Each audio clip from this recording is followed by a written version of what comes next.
Hello everyone, I hope you all are good. Myself Rajat Singh, welcome to Engineer Sedda. Guys ये video मैं उन सभी student के लिए बना रहा हूँ जो DFCCIL सिविल एग्जीक्यूटिव के एग्जामिनेशन को दिए हुए हैं और बहुत सारे बच्चों की डिमांड थी कि सर इसका एग्ज़ाम रिव्यू ज़रूर लेकर आइए, overall exam review, expected cut off क्या रहेगी, उन सभी चीज़ों पे आज इस पर्टिकुलर वीडियो में मैं बात करूँगा।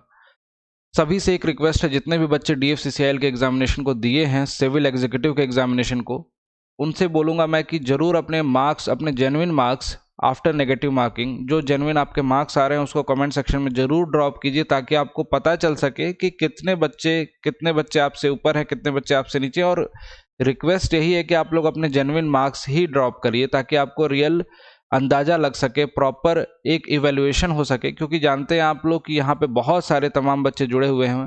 कम से कम 10 से 20 हज़ार बच्चे भी, जेन्युइन बच्चे, अगर वीडियो को देखते हैं और प्रॉपर तरीके से कमेंट को देखते हैं तो उनसे उनको रियल वैल्यू पता चल जाएगी कि एग्जामिनेशन में उनके कितने मार्क्स आए। साथ ही साथ बहुत सारे बच्चों के रिव्यू पता भी चले हैं, बहुत सारे बच्चों का फॉर्म के माध्यम से, सर्वे के माध्यम से या फिर कमेंट के माध्यम से, मैसेजेस के माध्यम से बहुत सारे बच्चों के मार्क्स भी पता चले। उस बिहाफ पे और पेपर को देखने के बाद, पेपर को एनालाइज करने के बाद हम टोटल ओवरऑल मार्क्स कितने आपके होने चाहिए इस एग्जाम में सिलेक्शन के लिए, उसके बारे में इस पर्टिकुलर वीडियो में हम चर्चा करने वाले हैं। जैसा कि आप लोग देख रहे हो, यहाँ पे लिखा हुआ है ओवरऑल एग्जाम रिव्यू और यहाँ पे टॉप पे आप देख सकते हैं DFCCIL सिविल एग्जीक्यूटिव। केवल सिविल एग्जीक्यूटिव की इस वीडियो में बात कर रहा हूँ मैं, ओवरऑल एग्जाम रिव्यू की। सबसे पहले बात करते हैं रीजनिंग और जनरल नॉलेज की। गाइज रीजनिंग में आपको पता है कि 12 क्वेश्चन आपको देखने को मिले थे, जनरल नॉलेज में भी आपको 12 क्वेश्चन, 24 क्वेश्चन इस सेक्शन से आपको देखने को मिले हैं। यहाँ पे अगर बात करें इस 12 क्वेश्चन में, रीजनिंग में, तो ये रीजनिंग आपको, इसका लेवल जो बोलूंगा वो इजी टू मॉडरेट लेवल बोला जाएगा। रीजनिंग का जो 12 क्वेश्चन थे इजी टू मॉडरेट लेवल के थे। सभी बच्चों ने काफी अच्छा रिस्पांस किया। इनफैक्ट बहुत सारे, मैक्सिमम बच्चे ऐसे हैं जो 12 में 12 क्वेश्चन किए हैं। मैं ऑन एन एवरेज लेके चलता हूं ऊपर नीचे। यहाँ पे आपको 11 से 12 नंबर स्कोर आप कर सकते हो, 11 to 12 नंबर यहाँ पे स्कोर कर सकते थे आप। इस रीजनिंग पोर्शन में 11 से 12 नंबर आप स्कोर आसानी से कर सकते थे। नो डाउट पेपर देखने के बाद भी ऐसा लग रहा है कि रीजनिंग का पेपर जो यहाँ पे क्वेश्चंस जो आए हुए हैं वो ठीक आए हैं, इजी आए हैं, आप आराम से कर सकते थे अगर आपने पढ़ा है तो। जनरल नॉलेज के 12 क्वेश्चन की अगर बात करूं, मैं जनरल नॉलेज के क्वेश्चंस की बात करूं तो ये मॉडरेट लेवल के थे। यहां भी बहुत सारे बच्चों ने बहुत अच्छा परफॉर्म किया। इनफैक्ट एक्सपेक्ट नहीं कर सकते हैं आप, ऐसे ऐसे बच्चों के मैंने कॉपी भी देखी, मतलब जो आंसर की आई है उसकी सीट भी देखी जिसमें उन्होंने 12 के 12 क्वेश्चन सही हैं। कुछ बच्चे हैं जो 7 सही, 6 सही, ऐसी भी कैटेगरी में बहुत सारे तमाम ढेरों बच्चे हैं। कुछ बच्चे तो इससे भी कम वाले हैं। लेकिन ऑन एन एवरेज अगर मैं बात करूं कि आपको गुड स्कोर करना है, सेलेक्ट होना है, तो यहाँ पे स्कोर कितना होना चाहिए 12 में, तो यहाँ पे आपको 8 मार्क्स आपको स्कोर करना था। 7 to 8 मार्क्स आप मान सकते हो, 7 से 8 नंबर यहाँ पे आपको स्कोर करना था फॉर सिलेक्शन। सिलेक्शन की बात कर रहा हूँ, भीड़ का हिस्सा बनने की बात नहीं कर रहा हूँ कि आपके जितने हैं सर उतना ही बोल दो। कई बच्चे ऐसा सोचते हैं वीडियो देख के कि सर मैंने तो 6 नंबर लाए थे, आप 6 क्यों नहीं बोले। बेटा ऐसा हो सकता है कि आप टेक्निकल में ज़्यादा ला रहे होगे, इसमें कम ला रहे होगे। फाइनल ओवरऑल वैल्यू की बात की जाती है सिलेक्शन के लिए। सिलेक्शन के लिए क्या रिक्वायर्ड है ना। एवरेज मार्क्स लाके तो सिलेक्शन होगा नहीं। एवरेज बच्चों का सिलेक्शन, अगर एवरेज मार्क्स वालों का सिलेक्शन होता तो आधे बच्चे सेलेक्ट हो जाते ना, जितने एग्जामिनेशन देते। ऐसा तो है नहीं। ये उनकी बात कर रहा हूँ जिनको सिलेक्शन, जिनके सिलेक्शन के चांसेस हैं, और जेन्युइन बात कर रहा हूँ, बिल्कुल फैक्ट वाली, ठीक है। यहाँ 12 में से आपके 8 क्वेश्चंस, 8 नंबर तक आपके आ सकते हैं, ठीक है। 7 से 8 बोल रहा हूँ, 8 नहीं 7 से 8 बोल रहा हूँ, ठीक है। इसके बाद अब बात करते हैं टेक्निकल के एग्जामिनेशन की। नो डाउट टेक्निकल इन दोनों पे भारी पड़ गया इस एग्जामिनेशन में, क्योंकि क्वेश्चंस, बहुत सारे क्वेश्चंस रैंडमली फ्रेम किए गए। रैंडम क्वेश्चंस थे जो आज तक आप लोगों ने देखे नहीं, किसी एग्जामिनेशन में नहीं आए। नए क्वेश्चंस दिखे, बिल्कुल अजीबोगरीब भी कई क्वेश्चन आपको लगे होंगे डेफिनेटली। तो ये सिविल इंजीनियरिंग पोर्शन की अगर मैं बात करूं, सिविल इंजीनियरिंग का जो एग्जाम हुआ इसमें 96 क्वेश्चन आपको देखने को मिले इसमें टोटल। और इस 96 क्वेश्चन में बच्चे आपने जो भी स्मार्ट वर्क किया होगा, जो कायदे से, देखो बहुत सारी सिचुएशन ऐसी होती है जहां पे आपको बहुत सारे क्वेश्चंस नहीं आते हैं, लेकिन आप स्मार्टली हैंडल करके कुछ क्वेश्चंस को उसमें सही कर सकते हो। पूरा पेपर एनालाइज करने के बाद मुझे ये लगा कि यहाँ पे बहुत सारे बच्चे हैं जो यहाँ पे 40 से 50 क्वेश्चंस तो मैक्सिमम बच्चे आराम से इजीली कर सकते थे। इस 96 क्वेश्चन में से 40 to 50 क्वेश्चंस तो आप आसानी से कर सकते थे।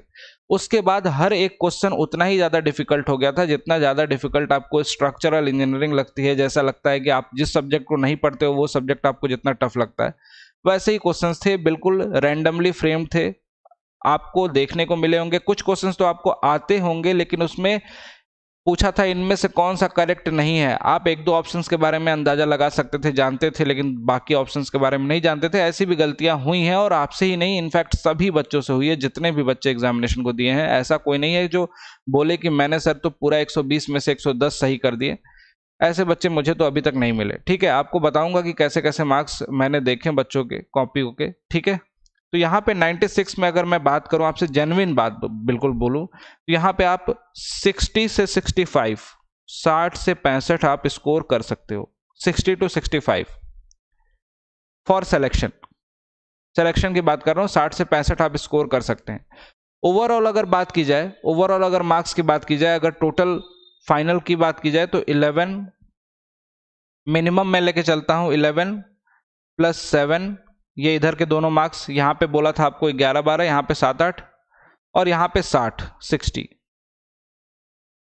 यहां पे काउंट करिए बच्चे, आपका यहां पे टोटल मार्क्स कितने आ रहे हैं? 18 प्लस 78, 78 आप सेफ स्कोर मान सकते हो। बिल्कुल यहां पे 78 मार्क्स जिनके आ रहे हैं वो इनको सेफ मान सकते हैं। अगर मैक्सिमम इसमें बात किया जाए तो यहां पे 12, यहां पे 8 और यहां पे 65।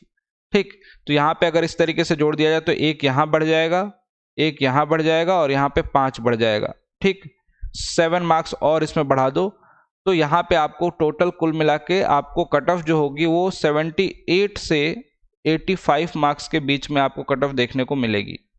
ठीक, ये एक्सपेक्टेशन है गाइज, ऊपर नीचे थोड़ा बहुत हो सकता है, लेकिन एक्सपेक्टेड कट ऑफ मेरे हिसाब से, मैंने जितना समझा पेपर को, उस हिसाब से आपकी कट ऑफ इतने के बीच में होनी चाहिए। अगर आपके मार्क्स 75 प्लस आ रहे हैं, आपके मार्क्स 75 प्लस आ रहे हैं, तो आप बिल्कुल पॉजिटिव रहिए, बिल्कुल पॉजिटिव रहिए। सिलेक्शन के बहुत ज़्यादा चांसेस हैं जिनके भी मार्क्स 75 प्लस आ रहे हैं, क्योंकि चूंकि देखो वैकेंसी भी देखी जाती है। ऐसा नहीं होता है कि केवल मार्क्स ही मैटर करते हैं या पेपर टफ आ गया तो यही मैटर करता है।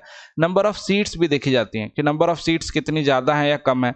ऑपरेशन एंड बीडी के भी एग्जामिनेशन हुए थे DFCCIL के, उसमें अच्छी खासी सीटें थी, तो उसमें 75 लाने वाले बच्चे अपने को बिल्कुल सिक्योर मान रहे हैं। लेकिन यहाँ पे आपको टेक्निकल के एग्जामिनेशन में आपको देखने को मिल रहा है कि यहाँ पे नंबर ऑफ सीट कम थी। नंबर ऑफ सीट के हिसाब से सारी चीजें माइंड में रखते हुए वो ये कट ऑफ बताएगी। बहुत सारे बच्चे ऐसे हैं जो 60 to 70, 70 to 70 to 80 की रेंज में लाई कर रहे हैं, मतलब 60 से 80 वाले रेंज में बहुत सारे मैक्सिमम बच्चे हैं ऐसे जिसके नंबर 60 से लेके 80 के बीच में आ रहे हैं। कुछ बच्चे ऐसे भी मिले, एक दो बच्चे मुझे ऐसे भी मिले। एक बच्चा था जिसके 96 मार्क्स थे, 96 मार्क्स थे, ओबीसी कैटेगरी, और 85 पे भी बहुत सारे बच्चे मुझे मिले हैं। 85 87 वाले तो काफी बच्चे मिले हैं। ठीक है, काफी स्टूडेंट हैं 85 और 87 वाले। ज्यादातर तादाद जो है ना, ज्यादातर तादाद जो है वो है 65 से 75 के बीच में, 65 से 75 के बीच में। तो जिन भी स्टूडेंट के मार्क्स यार 60, 61, 62, 60 से अबव हैं या 55 से अबव हैं, ऐसा नहीं कि उन्होंने अपनी मेहनत नहीं की, पढ़ाई नहीं की। जेन्युइनली बता रहा हूँ गाइज, ये पेपर बहुत ज़्यादा अनप्रिडिक्टेबल था, केवल और केवल इसकी वजह से, केवल और केवल सिविल इंजीनियरिंग की वजह से।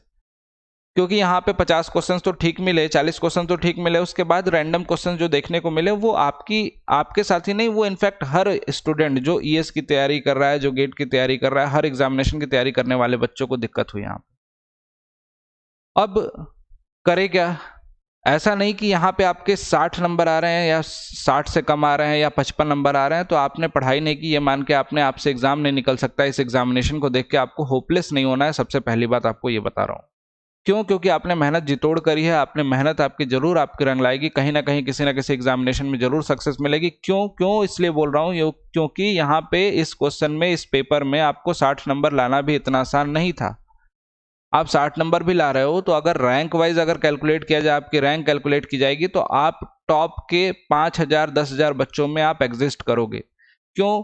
क्योंकि यहाँ पे बहुत सारे रैंडम बच्चे हैं जिनके 30 number, 20 number, 21 number, 22 number, 40 number इस तरीके से लाई करते हैं, और वो हमेशा एग्जाम फॉर्म फिल कर देते हैं और उसके लिए सीरियस नहीं होते हैं।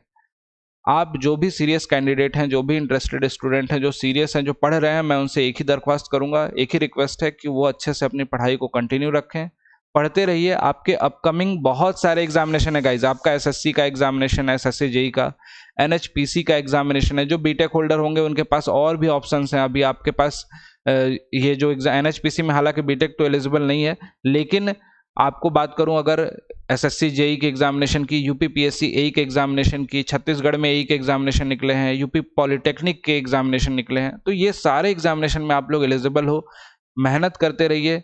पढ़ाई जैसी चल रही है उसको थोड़ा सा और बूस्ट करो, थोड़ी सी और जरूरत है पुश की। इस समय जो पीछे हटने की जगह आपको थोड़ा एक स्टेप आगे रखना है गाइज। यहाँ पे आप लीड ले सकते हो, यहाँ पे परफेक्ट टाइमिंग है। आपके पास 2 से 3 महीने इतने जबरदस्त पड़े हुए हैं कि 2 से 3 महीने में जी तोड़ मेहनत कर दो ताकि आपको सिलेक्शन मिल जाए। सिलेक्शन एक बार मिल गया, आपकी पूरी की पूरी मेहनत सफल हो जाती है गाइज। तो आप लगे रहिए, मेहनत करते रहिए। उन सभी बच्चों से यही कहना है जिनके मार्क्स कम आ रहे हैं या ज़्यादा आ रहे हैं, मेहनत मत छोड़ो। अभी जिनके मार्क्स ज़्यादा भी आ रहे हैं वो भी अपनी प्रिपरेशन कंटिन्यू रखो, क्योंकि अपकमिंग एग्जामिनेशन के नोटिफिकेशन बहुत जल्दी आने वाले हैं एसएससी जेई के, और बाकी नोटिफिकेशन आ चुके हैं। एनएचपीसी के भी एग्जामिनेशन हो जाएंगे जल्दी। तो ये सारे एग्जामिनेशन जो भी हैं उनकी प्रिपरेशन करते रहिए। और जिनको भी नीड है कि हमसे पढ़ना चाहते हैं या फिर पेड क्लासेस में पढ़ना चाहते हैं, उनके लिए हमेशा वेलकम है। आप बैचेज ज्वाइन करके, बैचेज क्लासेस चल रही हैं गाइस, सिस्टमेटिक वे में सारी की सारी क्लासेस चल रही हैं। आपको प्रॉपर नोट्स बनवाए जा रहे हैं, क्लासेस चल रही हैं, क्वेश्चन सॉल्व हो रहे हैं, कंसेप्ट पढ़ाए जा रहे हैं। और पेड बैचेस की बात कर रहा हूँ, यूट्यूब पे भी प्रैक्टिस सेशन चल रहे हैं।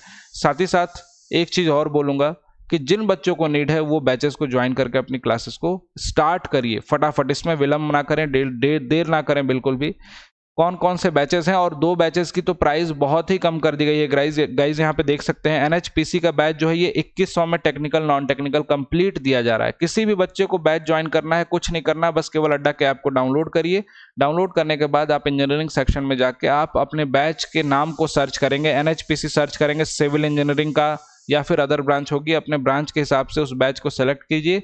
पेमेंट से पहले, जैसे ही फाइनल पेमेंट करने जाएं उससे पहले इस कूपन कोड को आप जैसे ही लगाएंगे Y293, ये जो कूपन कोड स्क्रीन पे दिखाई दे रहा है, इस कूपन कोड को अप्लाई करते ही डिस्काउंट मिल जाएगा आपको maximum. You will get the maximum discount. NHPC के बैच पे, एसएससी जेई फाउंडेशन के बैच पे मैक्सिमम डिस्काउंट चल रहा है। यूपीपीएससी एई का सेकंड बैच भी लॉन्च कर दिया गया है, जो न्यू बैच है, इसमें पहला सब्जेक्ट चल रहा है। जिन बच्चों को यूपीपीएससी एई का बैच ज्वाइन करना है वो ज्वाइन कर सकते हैं। Paper 1, 2 technical non technical complete classes. In fact polytechnic lecturer की बैच भी स्टार्टेड है, यहाँ पे ऐप पे आपको देखने को मिलेंगी। ये भी बैच बहुत ही कम प्राइस में, इसमें टेक्निकल नॉन टेक्निकल इंक्लूडेड है। Y293 कूपन कोड यूज करके आप किसी भी बैच को ज्वाइन कर सकते हो गाइज, और हमारे साथ अपनी स्टडी को कंटिन्यू कर सकते हैं। दूसरी चीज, जिन बच्चों को YouTube पे क्वेश्चंस की प्रैक्टिस करनी है वो 6 बजे से डेली हमारे साथ जुड़ सकते हैं YouTube पे शाम को, और 2 बजे से दोपहर में एसएससी जेई के स्टूडेंट जो थोड़े बहुत कंसेप्ट वगैरह कहीं कहीं वीक है, तो कुछ इंपॉर्टेंट कंसेप्ट में और क्वेश्चंस लेके आता हूं 2 बजे दोपहर में। तो 2 बजे दोपहर में और शाम को 6 बजे आप जरूर जुड़िए हमारे साथ इंजीनियर्स अड्डा के ऑफिशियल यूट्यूब चैनल पे। Thank you.